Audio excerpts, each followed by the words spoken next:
Assalamualaikum. So now we are still in week 21, second class. It seems like for the quiz that we did right now, 20 of you have done it. So 3 more. I hope you can done it over the weekend. And then we will discuss a bit in the next week. It seems like no one got all correct. The highest right now is one person managed to get 19. Alright, let's look at used to, would, be. I told you guys already what be is. Get used to. So for used to, it's an action. It's an action that we did regularly. We did regularly in the past, but we don't do now for state that existed in the past but that don't exist now. Meaning it is something that we do in the past. We don't do it now. One of the reason because it does not exist anymore. Because, okay, let's look at the example. The archaeologist used to travel to fascinating places when he was young. Meaning right now he's old already. And then he don't travel anymore. So he used to travel last time. And then another one, Molly used to enjoy reading mystery novel, but now she doesn't. So she don't enjoy reading mystery novel anymore. That's why we use used to. But if we talk about would is something that we did regularly in the past, but we don't do now, but we might do it again, or we may do it again. So the ghost would disappear as soon as anyone try to take a picture. Alright, that's one example. So I would go to school at 6 in the morning. Now maybe I go at 7, but I might be going at 6 again. So that's something that you can still do it. So that is when you do use would. Okay, and then another one, be, get used to with gerund. Gerund is something that with ing and it's considered as noun. Right, about something that is usual or familiar. We are used to hearing, meaning you keep listening to the strange sound, the attic. Process of becoming familiar. He is getting used to living. He is getting used to living near a cemetery quite now. So it's a process of becoming familiar. Even though it's not familiar yet, it's becoming a process. That's why after be, we put a noun here first, and then we have a gerund there. Alright, so let's look at number 2. The first one, she is getting used to living alone. This one is C. Is beginning to feel normal, easier, etc. She is used to living alone. So number 2, the answer is B. It is no longer strange or difficult for her anymore. She used to live alone. Number 3 is A. It means that she does not live alone anymore. She lives with someone else. Or she might live with her husband or something. Alright, so number 3. Number 3, everything can be used for used to. But there are few sentences that we can change to use would. The sentences that we can use would is number 1, number 2, number 3, and number 6. Number 1, we can use they would go to Stone Age. Okay, this is how you pronounce it, Stone Age. H is silent there. Used to Stone Age for festival every summer. Number 2, as a child, I would dress up. I would dress up. Number 3, my uncle would write crime stories when he was younger. And then number 6, Sarah Winchester would sit in the blue room every night. Alright, it's something that happened in the past. So it can be interchangeable with used to. Okay, so number 1 is used to go, used to dress up, used to write.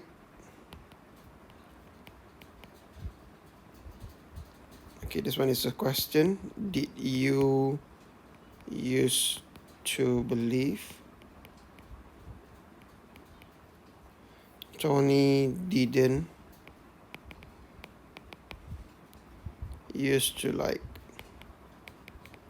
And then the last one is Sarah Manchester used to sit.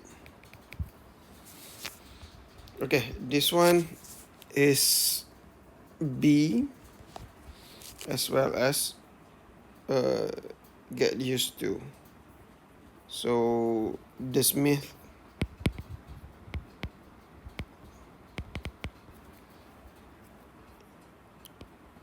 are used to living in the country. The second one is they are used to owning, they are used to hearing, and this one is no longer strange. They used to seeing ghosts in the garden. Okay, you can use it like this one.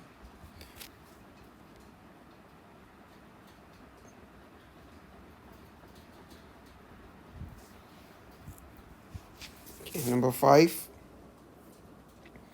Number 5, the answer is 1. This one is getting used to. Number 2, did Mr. Boone used to? Number 3 isn't used to cooking. Number 4, she used to wear glasses. She do not wear glasses anymore right now. Number 5, get used to. And then number 6, she would tell spooky stories at bedtimes. Okay, then someone did ask me, why do we use would in the present? Okay, usually people use would in the present to show politeness. Beside would, we also use should. If you want to ask someone do something, you can say that I would like you to.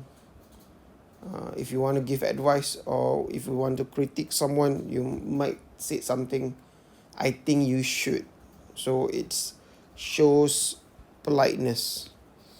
So that's how you use this to in the present. Alright, so moving on to today's task. Let's look at page 26. Stories, making it lifelike. Stories contain description, action, and people. You can make the reader care more about what happened to your character by making them come to life and seem real. Two ways to do this are by writing what they say or think, or by describing how they feel. So when you are describing the character in different, you need to use verb as well, and adverb. Verb is an action. Adverb is to strengthen the verb. Kita nak menguatkan lagi verb tu. For example, let me give you the example for this one. She tiptoed, maksudnya menjengkit, into the old house, the old dark house. And then she said, hello, is anyone there? She whispered. Okay, whispered is a verb. It's an action. So how did she whisper? She whispered nervously. So nervously describe the action of whispered. Okay, so let's try to answer 2, 3, 4, and 5. Now the second one. And then another thing that we can use to describe how the characters feel is by using adjective. Adjective is to describe the noun. Noun here is the character lah. So the first one is she was, and Nick was astonished. I can't believe it. Dia terpegun. I can't believe it. He said. Alright, so let's look at this one. This one just read. Let's read this one. We are looking for the stories for organization. Your story must begin with this sentence. And knock on the door of the house. She was determined to find out who lived there. So, what feeling was it? Okay, let's read it a bit. Okay, if you look at the story, Anne knocked on the door of the house. She was determined. Okay, determined here is adjective to find out who lived there. And she had recently moved from America to the small village and had often admired the house, beautiful rose garden. This is to explain, to show the house is beautiful with rose garden. She knocked again nervously. So this is the action of knocking. There was still no answer, but a wonderful sweet smell of cooking was coming from the kitchen. It shows what is happening. You can smell it. You can see that the action, the scenery of people, the scene of people smelling something beautiful from the kitchen. And then she said, someone must be here. She thought, hopefully. Hopefully is an adjective. So she heard a soft cry. So we can imagine that someone is asking. Soft cry is like asking for help. Help me, please. So she ran to the back of the house, pushed away through. So this shows the action there as well. An old lady was lying on the kitchen floor. I fell over. I think my ankle's broken. She explained weakly. So good. After calling for an ambulance and comforted her as she stroked the old lady's soft white hair, she was astonished to see her a birthmark on her neck. It was exactly the same shape as her. So you can see it clearly, the story.